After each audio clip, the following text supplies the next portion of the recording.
हर कोई social media पर सोनिया गांधी जी को प्रेज कर रहा है कि वो होती तो आज सीज फायर ना होता, पाकिस्तान घुटनों पर आ जाता। बिल्कुल सही बात है, पर शायद आप देख नहीं पा रहे हो कि दांव पर इंडिया की इकोनॉमिक स्टेबिलिटी लगी है। हमारे फ्यूचर के वो प्रोजेक्ट्स लगे हैं जो इंडिया को साउथ ईस्ट का मैन्युफैक्चरिंग मास्टर बना देंगे। क्या आपको ये पूरे देश की ब्यूरोक्रेसी या गवर्नमेंट बेवकूफ लग रही है? नहीं ना, इसलिए भरोसा कीजिए, वो जो करेंगे तो कुछ सोच कर करेंगे। वॉय एंडिंग वॉर इज इंपॉर्टेंट। ये वॉर काफी हद तक प्री प्लान्ड थी, क्योंकि जस्ट अभी जब चाइना और अमेरिका की टैरिफ वॉर में जब ये प्रॉब्लम्स बढ़ गई थी तो अमेरिका की बहुत सी कंपनियां चाइना छोड़कर इंडिया में आने का प्लान कर रही थी। पर फिर अचानक ये पहलगाम हमला होता है।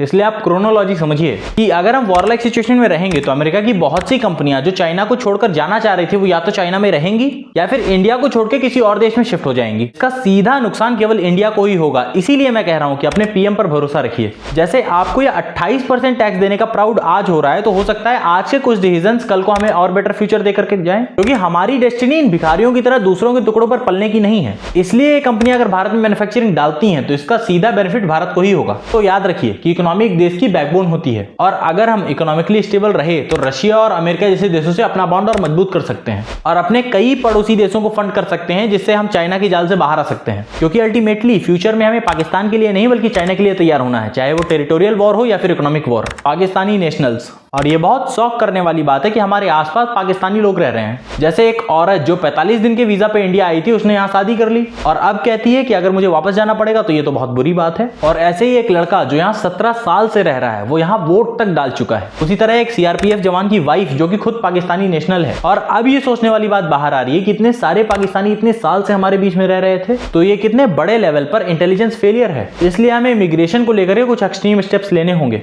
नहीं तो ये खाएंगे हमारे देश का और गाएंगे पाकिस्तान का। अब तो शायद पूरे देश को इस टैक्स सिस्टम से शिकायत नहीं है, जो इस तरह का डिफेंस सिस्टम इंप्रूव किया गया है। पर स्टिल मैं एक बात कहना चाहूंगा कि हमारे आर्मी मैन, चाहे वो नॉर्मल आर्मी मैन हो चाहे अग्निवीर, उन्हें प्लीज पेंशन बेस्ड रिटायरमेंट दीजिए। और अगर वो कहीं ट्रेवल कर रहे हो तो उनकी सीट प्लीज रिजर्व करा दीजिए। चाहे तो आप 28% की जगह 40% का टैक्स ले लीजिए, क्योंकि अगर सिक्योरिटी और सुकून नहीं रहा तो भुखमरी तो वैसे ही आ जानी है। तो जो इस देश के लिए अपना शरीर गला रहे हैं उनके लिए हम इतना तो कर ही सकते हैं। और मेरा निवेदन आम जनता से है कि कहीं भी अगर ट्रेवल करते वक्त आपको आर्मी मैन दिख जाएं तो बिना सोचे उन्हें अपनी सीट जरूर दे दें, क्योंकि वही हैं जिनकी वजह से हम आराम से कहीं भी आ जा सकते हैं। चाहे वॉर एंड हो गई हो, पर कुछ चीजें हमें नहीं भूलनी है। जैसे फवाद खान, हानिया आमिर और शाहिद अफरीदी, इन सब ने पाकिस्तान के फेवर में बोला, पर ये बॉलीवुड और इंटरनेशनल क्रिएटर्स जो इंडिया में देशभक्ति के नाम पर पैसे छापते हैं, उनका रिस्पॉन्स नहीं आया, ना ही उन्होंने कोई चिंता जाहिर की, जबकि यहाँ की पब्लिक उन्हें भगवान की तरह पूजती है। पर उनके लिए आप पैसा देने वाली मशीन से ज्यादा कुछ भी नहीं। इसलिए अगली बार कोई मूवी देखनी हो या फिर यूट्यूब या इंस्टाग्राम पे किसी को फॉलो करना हो तो इन लोग को ध्यान रखिएगा।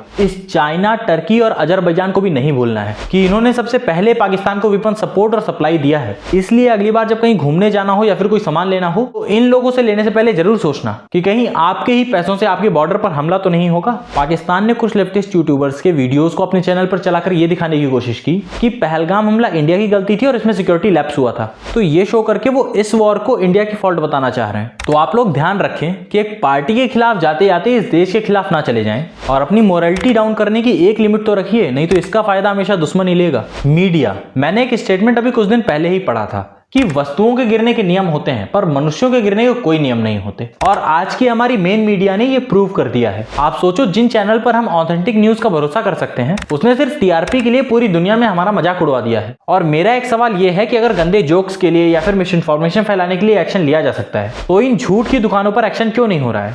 मुश्किल की घड़ी है, चुनौती की भी घड़ी, और देश के लिए भी और न्यूज चैनल के तौर पर हमारे लिए भी सटीक और सच्ची खबर, यही हमारी प्राथमिकता रही है। लेकिन पिछले 24 घंटे हमारे लिए परीक्षा की घड़ी रहे हैं, क्योंकि सीमा पर तेजी से हालात बिगड़ते गए। झड़पों की रिपोर्ट्स, आधिकारिक बयान, सोशल मीडिया पर अटकलें, डीप फेक, हैक किए गए ट्वीट्स, पिछले 24 घंटे में तमाम तरह की जानकारियां तेजी से हम तक पहुंचती रही। हमने इन जानकारियों को जांचा, परखा, पूरी कोशिश की कि सिर्फ और सिर्फ सच्ची खबर ही आप तक पहुंचे। लेकिन हमारी पूरी सतर्कता के बावजूद कुछ अधूरी रिपोर्ट्स ऑन एयर हो गई। इसके लिए हम आपसे माफी चाहते हैं। हमारा आपसे वादा है 100% और पूरी तरह से सत्यापित खबरें आप तक पहुंचाने का। ऐसे तो कल ये कुछ भी कहकर माफी मांग लेंगे, पर उससे जो नुकसान होगा उसके जिम्मेदार कौन बनेगा? और अंत में यही कहना चाहूंगा कि सबसे पहले तो इन पाकिस्तानियों और बांग्लादेशियों को बाहर निकालो, जो यहाँ खाते हैं और बाहर का गाते हैं। और याद रखिए, पाकिस्तानी लोग और उनके एक्टर्स सब के सबको बाइकआउट करना है। और अगर उन्हें आपके कमेंट के कारण रीच मिल रही है तो उन्हें जो पैसा प्रमोशन से आता है उसका टैक्स हमारे खिलाफ यूज होगा। इसलिए अपनी पुरानी गलतियां नहीं दोहरानी है। इन पाकिस्तानियों को कोई सिंपैथी, कोई स्क्रीन टाइम कुछ नहीं नहीं देना है। याद रखिएगा जो इन्होंने कश्मीर में और इस वॉर टाइम में किया है। इसलिए गवर्नमेंट अगर इन्हें कल यहाँ अलाउ भी कर दे तो आपको नहीं भूलना है, हमारी जन्मभूमि के लिए, हमारे जवानों के लिए और हमारे भविष्य के लिए। और हमारी बहनों के लिए ये संदेश जरूर दूंगा कि ये हैं हमारे वुमेन एम्पावरमेंट की असली एग्जाम्पल। ये हैं वो जिन्हें हम देवी कह करके पूजा करते हैं, ना कि ये अधनंगी लड़कियां जो फॉलोअर और लाइक बढ़ने के साथ कपड़े कम कर रही हैं।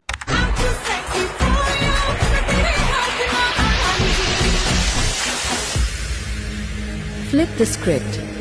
Sheila is rewriting the track.